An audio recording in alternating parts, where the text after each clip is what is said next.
नमस्कार दोस्तों, एक बार फिर से आपका स्वागत है पीएन झा की सॉल्यूशन मंत्रा में। दोस्तों, आज मैं जिस टॉपिक पे बात करूंगा वो है एंजाइटी में उत्पन्न मानसिक वैचारिक समस्याओं को किस तरीके से अंत करें। दोस्तों, कई बार हमारी बड़ी टारगेट्स होती है, बड़ा एम्स होता है और हम उस एम पे काम कर जब करते हैं और हमें उस पर सफलता नहीं मिलती है तो हम काफ़ी परेशान हो जाते हैं। जब हम ज़्यादा परेशान हो जाते हैं तो हम सोचने लगते हैं जो क्यों हम यह काम क्यों नहीं कर पा रहे हैं, और हम जितना अधिक सोचते जाते हैं वो हमारे सोचने की परेशानी उतनी ही अधिक बढ़ती जाती है। तो उस तरीके से ये एक बीमारी का रूप ले लेता है और उसे हम कहते हैं ओसीडी। ओसीडी मतलब ऑब्सेशन कंपल्सन डिसऑर्डर, मतलब हमारे सोच पे हमारा नियंत्रण नहीं रहता है। हम जितना सोचते हैं उतना ही अधिक से अधिक सोचते चले जाते हैं, जबकि हम कुछ अच्छा काम करने के लिए चले थे, कुछ अच्छी चीज़ें हम प्लान में करे थे, कुछ अच्छे एम्स थे हमारे, लेकिन वह असफलता, वह फ्रस्ट्रेशन हमें एक बीमारी के रूप में सामने दे दिया। वह एक वैचारिक बीमारी, एक मानसिक परेशानी के रूप में आ गया। तो जब हमें यह एंग्जाइटी हो जाती है तो हम एंग्जाइटी को कैसे दूर करें, इसके लिए हमें टिप्स जानने जरूरी हैं, क्योंकि एंग्जाइटी जो है एक बहुत ही कॉमन सोशल प्रॉब्लम है। तो इसकी निजात के लिए हमें यह टेक्निक जाननी चाहिए। तो जब हम एंग्जाइटी से रूबरू हो जाते हैं, एंग्जाइटी किसी वक्त किसी को हो सकती है, इवन कि एक साइकोलॉजिस्ट, एक साइकेट्रिस्ट भी इससे सफ़र हो सकते हैं। तो जब हम एंग्जाइटी में से सफ़र होते हैं तो सबसे पहले हम सोचें जो कि हमें किस वजह से एंग्जाइटी हो रही है, क्यों हमें पे विचारों पे नियंत्रण नहीं हो रहा है। जब हमारा विचार जो कि एकदम सही दिशा में चल रहा था अचानक इतने डाइवर्सिफाइड हो गए, इतनी अलग अलग चीज़ें, गंदी गंदी चीज़ें, बुरी सी बुरी चीज़ें हमारे दिमाग में आ रहे हैं जिसको हम नियंत्रण नहीं कर पा रहे और उससे हम परेशान हैं, दिन से रात तक हम परेशान हैं। ऐसा होने से क्या होता है, आपका मानसिक जो आपका माइंड जो एक सॉफ्टवेयर का काम करता है वो बिल्कुल ऐसे हो जाता है जैसे वो हॉट हो जाता है और इससे और डिप्रेशन का रूप लेता चला जाता है। तो इस चीज़ को ख़त्म करने के लिए हमें जहाँ तक हो इसको सोशलाइज करें।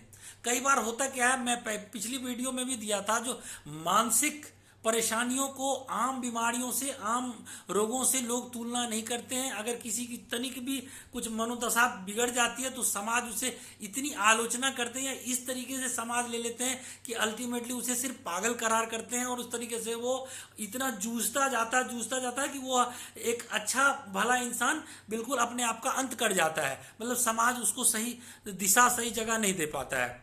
तो जब अगर आप एंग्जाइटी रूप में किसी तनाव से ग्रसित हों तो आपको सबसे पहले क्या करना चाहिए, तो इसे सोशलाइज करना चाहिए। जो अपने प्रिय हैं, जो अपने मित्र हैं, ये हैं, उन्हें बताना चाहिए। और इसके बाद आप किसी साइकोलॉजिस्ट से, आज के डेट में साइकोलॉजिस्ट में कई बार कह रहा हूँ बहुत ही आम हो गए हैं, आपको जहाँ तहाँ मिल जाएंगे और आप उनसे कांटेक्ट कर सकते हैं। क्लिनिकल साइकोलॉजिस्ट, वो आपको टाइम देंगे, वो आधे से एक घंटे का कुछ चार्जेस लेंगे और वो आपको बिल्कुल एनालाइज कर जाएंगे। उनके पास विचारों का अध्ययन है, मानसिक अध्ययन है।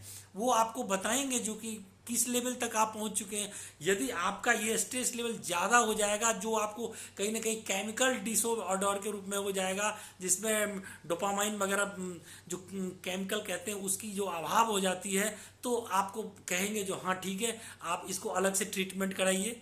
तो आप फिर साइकेट्रिस्ट से भी दिखा सकते हैं जो आपको मेडिसिन देंगे।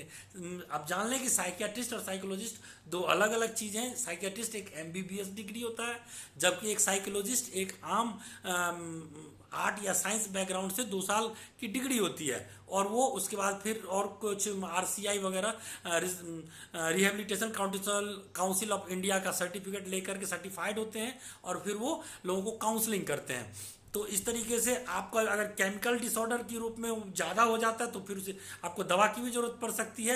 लेकिन जो इसमें सबसे आम है और जो सबसे आपको इनिशियल स्टेज में जो ज़रूरत पड़ेगी, आप ब्रेथ एक्सरसाइज, योगा और मेडिटेशन, इसमें जाएं, अंदर से अंदर जाएं, खुश रहने की कोशिश करें। जो आपका जो लॉन्ग टास्क था, बड़ा बड़ा टास्क था, उस टास्क को छोड़े नहीं, बिल्कुल, बल्कि उसको थोड़ा सा कट करके, जैसे अगर मान के चलो आपको आईएएस की तैयारी करनी है तो अगर आईएएस का आप सीधे मेंस पे देख रहे हैं तो आप पीटी का कुछ चीज़ देख लीजिए, या ये देखिए चलो कोई बात नहीं, अगर मैं आपका मतलब 2 साल 1 साल के टारगेट रख रखे थे तो आप उसको 4 साल का टारगेट रख लीजिए या 3 साल का टारगेट रख लीजिए, तो थोड़ा सा आपके पास समय मिल जाएगा, फिर एंजाइटी आपकी कम जाएगी और आप धीरे धीरे इस चीज़ को कर लेंगे। तो सोशलाइज करके, साइकोलॉजिस्ट से कम कांटेक्ट करके, साइकियाट्रिस्ट से कांटेक्ट करके, या किसी अच्छे yoga, meditation, exercise, breath exercise, इस सब से करके आप इसको धीरे धीरे कम कर सकते हैं या और ख़त्म कर सकते हैं। इसके अलावा एक आप खुद से अपनी थेरेपी भी कर सकते हैं। आपको खुद से थेरेपी क्या होता है, तो उसमें जैसे आपके विचार आ रहे हैं और अलग अलग तरीके के विचार हैं जो आपके नियंत्रण में नहीं है, तो आप बैठ करके उन विचारों को बिल्कुल पकड़ लें, उन विचारों को पकड़ें और उसी चीज़ को, अगर एक विचार आपको 100 बार जिसको आप नहीं सोचना चाहते हैं और वो आ रहा है, तो आप उस विचार को सोचिए, बैठ के एक बार 10 मिनट 15 मिनट बिल्कुल उसी विचार पे सोचने की कोशिश कीजिए। तो क्या होगा ना, थोड़ी देर के बाद वो विचार आपके मन से खत्म हो जाएगा। होता क्या है, कई बार अगर मान के चलिए 1 मिनट के लिए आप सोचें कि वहाँ पे एक डॉगी है, वो डॉगी जिसकी पूंछ चौड़ी है, और मैं उसके बारे में बिल्कुल नहीं सोचूंगा।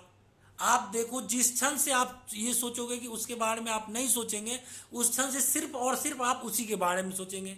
आप किसी से आप झगड़ा करके आ जाएं और सोचें कि जब मैं उसके बारे में नहीं सोचूंगा, आप उसी के बारे में सोचेंगे। तो अगर आप कोई विचार जो आपको बार बार परेशान कर रहा है, एंजाइटी के रूप में आ रहा है, तो ऐसा करें, आप बैठ करके एक बार उस विचार पे ही पूरी तरीके से सोच लें, तो धीरे धीरे वो विचार खत्म हो जाएगा। इसी तरीके से कई चीज़ों के लिए आप सिस्टमेटिक डिसेंसिटाइजेशन भी कर सकते हैं। जैसे मान के चलिए आपको हाइट का डर होता है, तो आप धीरे धीरे कुछ हाइट पे जाकर देखिए क्या डर लगता है, नहीं लगता है, तो फिर उससे ऊपर कुछ हाइट पे जाइए। इस तरीके से सिस्टमेटिक डिसेंसिटाइजेशन होने से आपका वो विचार खत्म हो जाएगा। तो जो एंग्जाइटी है उसको धीरे धीरे कई तरीकों से आप खत्म कर सकते हैं। मैं पहले भी बता दिया हूँ, अगर आपको एंजाइटी डिसऑर्डर हो गया तो उसको सोशलाइज कीजिए, दोस्तों प्रिय में बात करके ख़त्म कीजिए, साइकोलॉजिस्ट से कांटेक्ट कीजिए, साइकियाट्रिस्ट से ख़त्म कीजिए, ब्रेथ एक्सरसाइज कीजिए, योगा कीजिए। इसके बाद वो उस पर खास अधिक से अधिक अगर टाइम देकर के उसी पे विचार पे सोच करके सिस्टमेटिक डिसेंसिटाइजेशन से, इस तरीके से आप एंजाइटी रूपी परेशानी से धीरे धीरे बाहर आ सकते हैं। जो बिग टास्क है उसको कट कीजिए, जो 6 महीना में करना उसको 1 साल में कीजिए, थोड़ा बढ़ा के दीजिए, तो इस तरीके से आपका काम भी हो जाएगा और आप उस परेशानी से बाहर निकल आइएगा। तो इस तरीके से आज के लिए बस इतना ही, फिर अगले एपिसोड में कुछ नई तथ्यों के साथ हाजिर होऊंगा। तब तक के लिए पीएन झागी सोल्यूशन मंत्रा को लाइक, सब्सक्राइब और शेयर कीजिए। धन्यवाद।